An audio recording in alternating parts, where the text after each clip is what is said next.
पीने का सर्वोत्तम समय शास्त्र में कहा गया है सुबह का, खाली पेट, निराहार, उस समय सबसे अच्छा। आप बोलेंगे जी बदबू आती है, कोई बदबू नहीं आती, 1-2 दिन पिएंगे फिर उसी में खुशबू आना शुरू हो जाएगी। मैं बताऊं, ये बदबू और खुशबू मन की एक विशेष अवस्था है। वास्तव में किसी चीज में बदबू नहीं है और किसी चीज में खुशबू नहीं है, वो मन की एक अवस्था है। मैं आपको जानकारी देता हूं, इसमें आप हंसना नहीं, गंभीरता से सोचना। ये जो पैथोलॉजिस्ट होते हैं ना, पैथोलॉजिस्ट जो आपकी टट्टी की जांच करते हैं, पेशाब की जांच करते हैं, वो रोज टट्टी की जांच करते हैं, बदबू आना बंद हो जाती है? नहीं आती। हाँ, आप जिस संडास में, टट्टी में बदबू महसूस करते हैं, आपका पैथोलॉजिस्ट उसी को जांच करता है, उसके नाक के सबसे नजदीक रहती है, उसको नहीं आती। 1-2 दिन आती है फिर नहीं आती। महत्व की बात क्या है, ये शरीर है जो हर परिस्थिति में अपने आप को एडजस्ट करता है।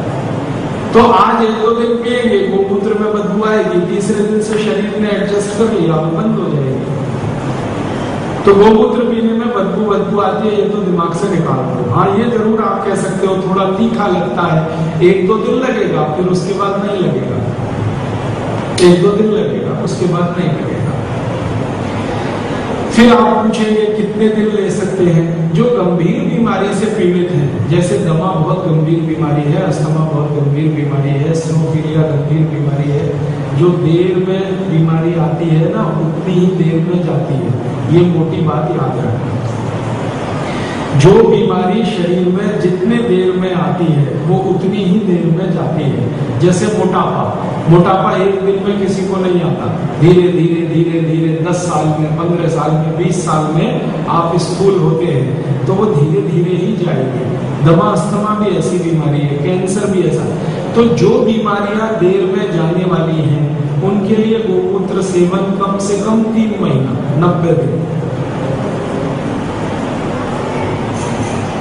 और जो जल्दी जाने वाली है, सर्दी है, जुकाम है, खांसी है, बुखार है, ये सब जल्दी जाने वाली है, डायरिया है, डिसेंट्री है, ये सब जल्दी जाने वाली बीमारियां हैं। इनमें गोमूत्र 1 हफ्ते से लेकर 15-20 दिन तक, ऐसे याद रखना। ज्यादा लंबी बीमारी है, ज्यादा दिन गोमूत्र पीना। जल्दी ठीक होने वाली बीमारी है, कम दिन पीना।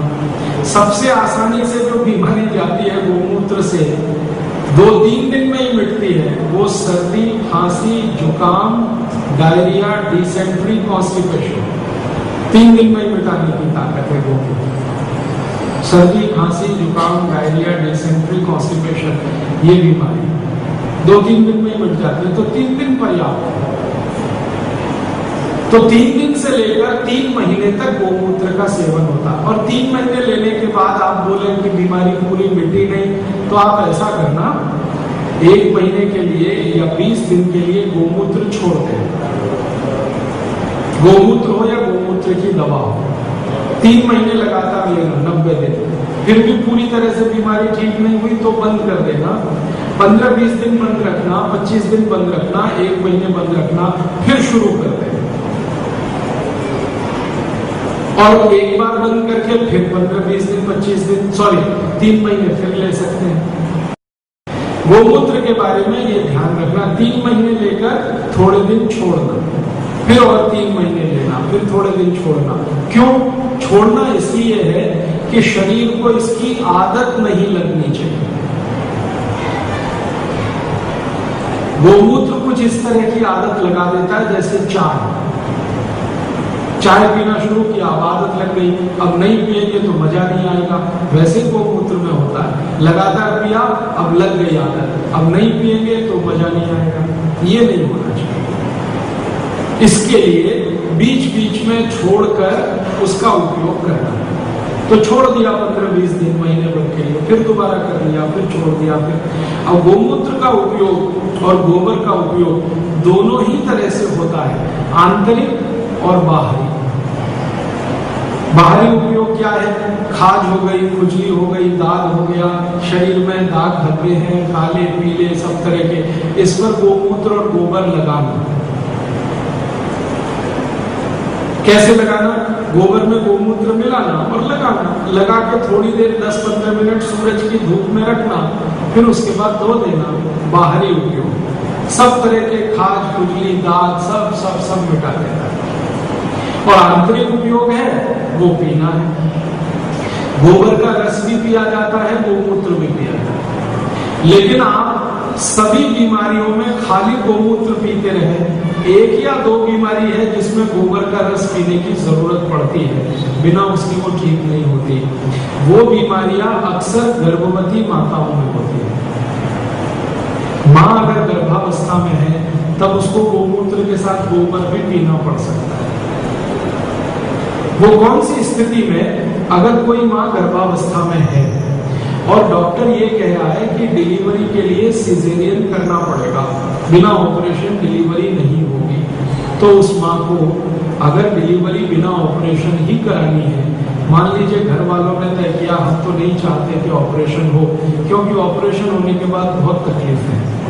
जिस माँ को बच्चे ऑपरेशन से बाहर आते हैं उस माँ को जिंदगी भर दर्द रहता है, पेट का, कमर का, ये जांघों का दर्द, पैरों का दर्द, ये रहता ही है, कम ज्यादा हो सकता है, ठीक नहीं हो पाता। क्यों?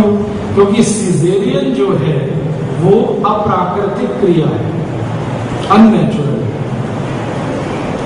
भगवान ने नहीं बनाया, ये आदमी ने बनाया सिजेरियन।